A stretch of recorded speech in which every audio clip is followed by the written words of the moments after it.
on the negative front, we'll start off with JP Crawford hitting the injured list today on Thursday, yesterday on Thursday when you'll be listening to this. So he has a grade 1 oblique strain. He will be out a few weeks. We don't know exactly how long. Obliques are not easy injuries to get over. It can take a while to come back. It can nag throughout the season, depending on who you are. And this sucks. This is tough in a lot of ways for the Mariners.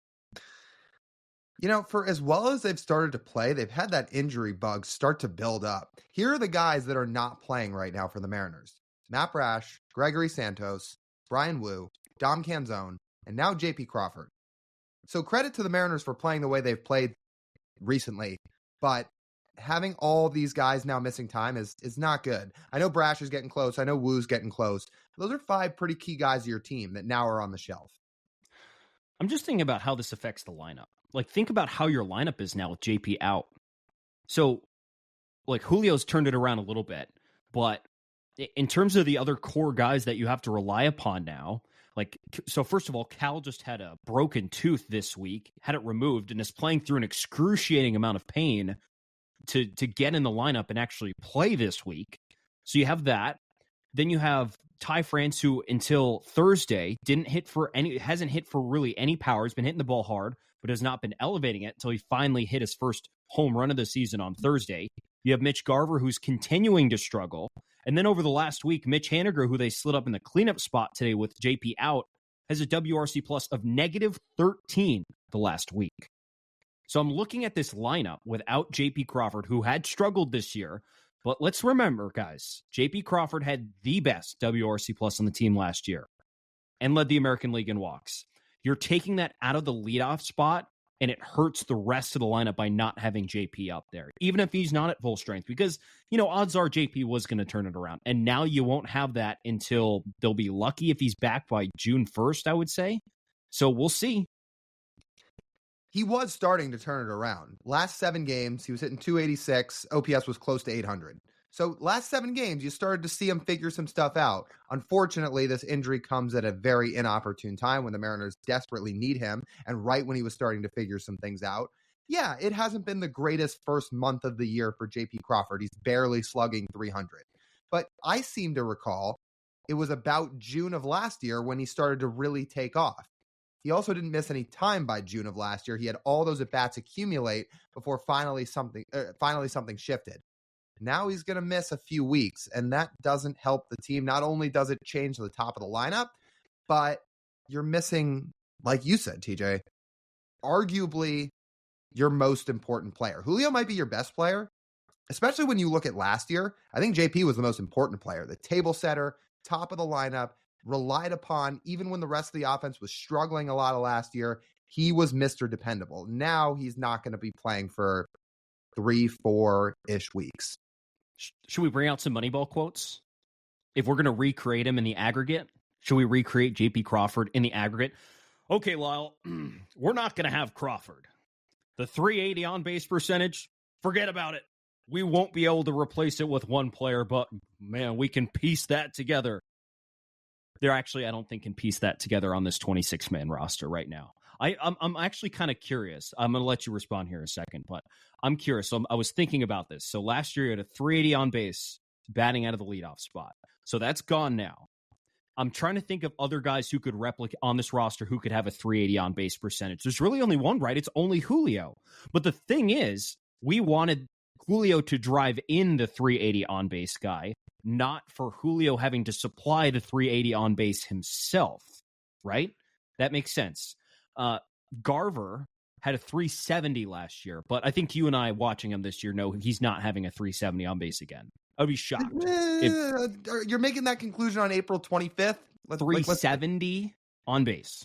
Well, that was a career high, by the way, of Mitch Garver's last year. So maybe it's I'm going to say odds are he's not going to have a career high on base percentage this year. It could get up there, but it won't be 370. And that's the closest I could imagine to somebody replicating what JP does on the base paths, right?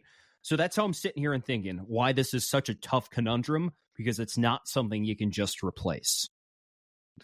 Leo Rivas is going to serve as a bench guy, and he'll get some starts every now and then. But yeah, he is not a JP Crawford replacement. For those who don't know, Leo Rivas is who the Mariners called up to replace Crawford while he's on the IL.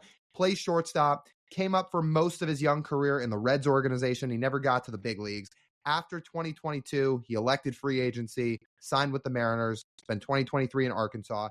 Actually got off to a really good start this year in Tacoma. He was OPSing well over 800. He was hitting over 300 in about an 18-game sample. And now he's called up. He is not going to replace JP Crawford, but you hope you can just get something out of the guy. And the biggest thing there is he does play shortstop. That's why I think the Mariners went with him, not Samad Taylor, not Sam Haggerty, not Michael Chavis, who's been hitting really well in Tacoma. They said, we need a shortstop, and that's what Rivas is. Because Demo's now going to pick up most of the time at shortstop. Mm-hmm. So, and he's the only other guy on this roster who can play shortstop. The bat is what worries me. It worries me so much because we got like a very brief time where the Mariners lineup was at full strength. I don't know exactly when this Mariners lineup is going to be back at full strength, because the big difference in what we keyed on in the preseason of how this team could be different is the fact the lineup would be better than next season while the pitching staff remains excellent. So at best case scenario, the Mariners lineup is back at full strength in a month, but there's a lot of time between now and then. Other things can happen. Unfortunately, injuries do suck, but they do happen. As you mentioned, it's piled up here in this lineup. You cross your fingers and hope nothing happens between now and June 1st and they can be healthy until then. Because otherwise, it's just going to be hard for them to unlock their potential with so many of these guys missing all this time and unable to get into a groove. Puts a lot of pressure on that rotation, too, if the offense is not hitting. So they're going to have to find ways to get runs across. And as if there isn't enough pressure on Julio already. Right. Man, like... We kept put a little bit of pressure on him, and here it's like when he's struggling early, it's like, you're Julio Rodriguez. Of course, your expectations are way higher than everyone else's. So we'll hold you to those expectations. When you're not playing well, we'll say, hey, listen, you're not playing well. And now he has to play even better. That MVP season we're waiting to unlock with Julio, it's more important now than ever that he does that. Because if he can't, it's going to be really hard for this team to consistently score runs. And all more reason they really need some of these other guys to step up. Ty France hitting his first home run on Thursday. Awesome to see. More of that.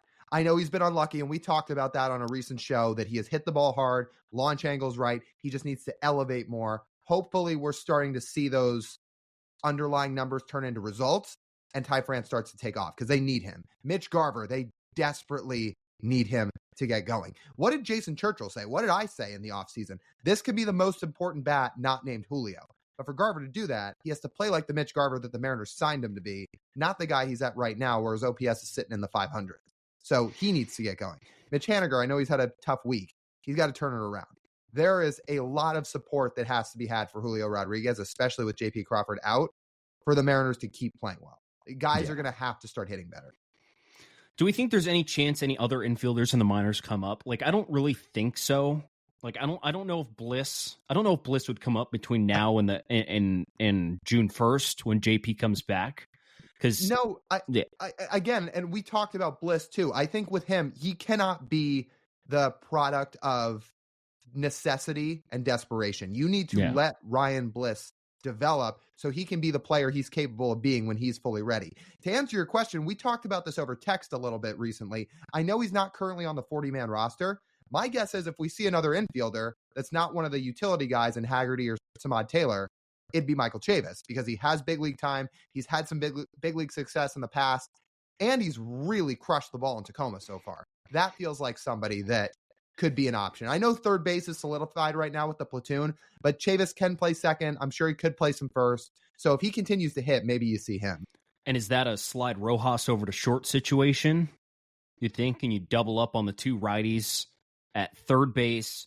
And the way the 40-man set up, now that Rivas is on the 40-man, I assume when he goes down, he's getting DFA'd.